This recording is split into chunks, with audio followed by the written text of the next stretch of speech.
Right now, a lot of sales organizations are thinking, how do I do the same or more with less people?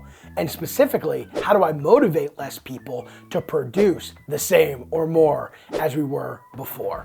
Well, in this video, I'm going to share with you exactly how you can motivate sales reps. Let's dive right in.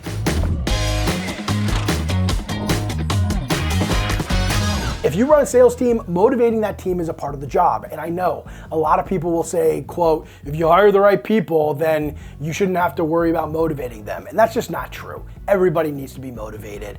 There's countless stories in sports of the halftime speech to rally up your team. This is common. And those are top performers too. And to think that that doesn't apply to sales, I think is silly. Everybody goes through ebbs and flows of different levels of motivation. And as a leader, your job is to inspire motivation, to ride momentum as you encounter it, and empower your team to perform better today than they did yesterday. And in this video, I'm gonna show you exactly how to do that. So the first thing I like to do is create narratives. Stories really do a good job selling. And I like to craft stories when I can about situations that we're encountering to help the team rally around a common goal. So let me give you a clear example of this. I was running the SDR team at an early stage startups company based out of San Francisco. I had about 14 reps that reported to me, and we were doing the team all hands. So we were all packed into a little room. It was truly a startup environment. And my boss was giving an update on how his department was doing. And he managed marketing and he also managed SDRs. So he's giving an update, and at the very end he says, the SDR team is behind this month and I don't think we're gonna hit our number. Now, was that true? Yeah, we were very far behind. Things had just not been going well that month. And it was really difficult on the team, and it was kind of compounding. If you've had this experience and you know what I'm talking about, once things are going bad, sometimes it feels like there's a downward spiral. So of course we were struggling, but to say that in front of the entire company, that really, really bothered me. I didn't want the company to think that we couldn't hit our number. And to say definitively, we're not gonna hit our number, that didn't make me feel good, and it's definitely not gonna help the team. So I was in the back of the room and I said, hey, wait a minute. And I kind of squeezed my way through all of the people to the front of the room where my boss was giving his update.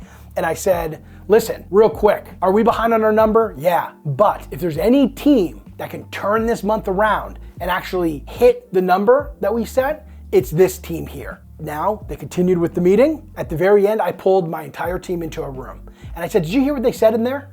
This is the narrative, right? Catch what I'm doing here. This is important. I pull them into the room. Did you hear what they said in there? They said, we're not gonna hit our number. Who here thinks we actually can? And all hands went up. Everyone was bothered. And I had a conversation, an open conversation where everyone shared their thoughts about what it's gonna take in order for us to actually hit our number. So it was the end of the day.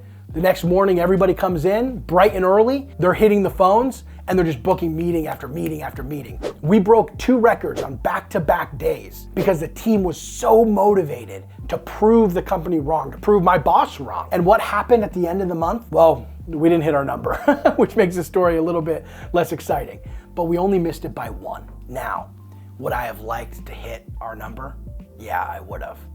But I celebrated being short 1 because we were looking at hitting 60% of our number, not 99% of our number.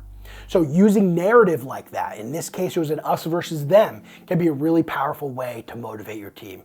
Another thing I like to do to motivate a team is ride momentum. It blows my mind how many sales organizations have policies where if a rep hits their daily metrics that they can just go home and hang out. I'm the opposite. If somebody's doing exceptional on a specific day, I try to do anything I can to take whatever I can off their plate so they can keep doing more and more and more and ride that momentum.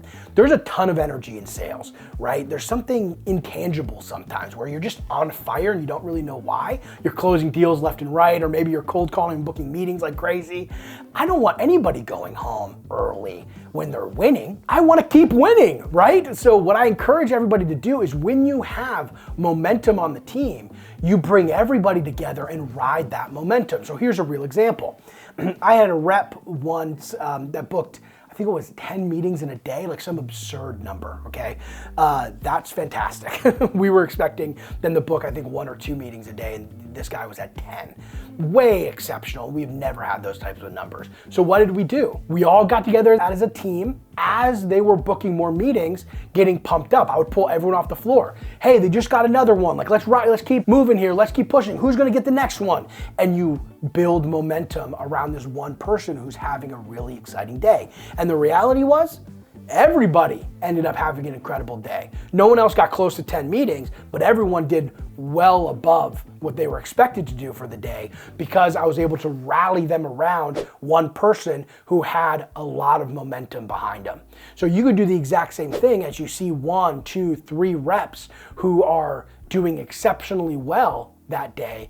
Rally the rest of the reps around them. Let them feel that emotion and feel that energy. Ask the rep who's doing really well, how do you feel?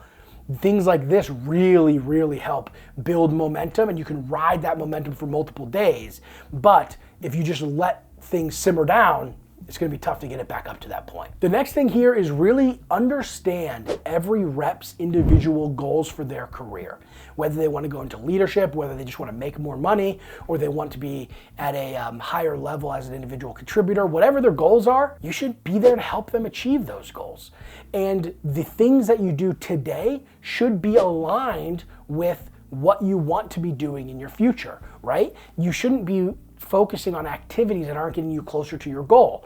Well, as a leader of a sales organization, your job is to tie the activities that your reps have to do in order to getting them closer to their goal. Like maybe you have a rep who doesn't like sending follow-up emails, but they want to be in a VP of sales role. Well, email is going to be a really big part of being in a VP of sales role. So you need to tie the fact that they need to send emails to the emails that they're going to send when they're a VP of sales. If they don't send good follow-up emails, how can they expect the reps to send good follow-up emails? How can they expect themselves to send good follow-up emails to other executives at the team, to maybe their boss, the CEO, whoever it might be? So it's a skill that they're working on now that might feel a bit administrative, but as they get better at it, it's only going to benefit them once they get into their role. So that's what you want to do with each one of your reps. Think about where they want to be and help tie some of the activities that they do to being more effective when they get into the role that they want to get to, or whatever their goal is.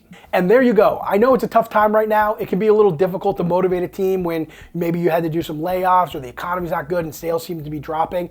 But if you can implement just some of these strategies here, I think you're going to find that you're going to get a team to rally more around you, which ultimately will make everybody more effective.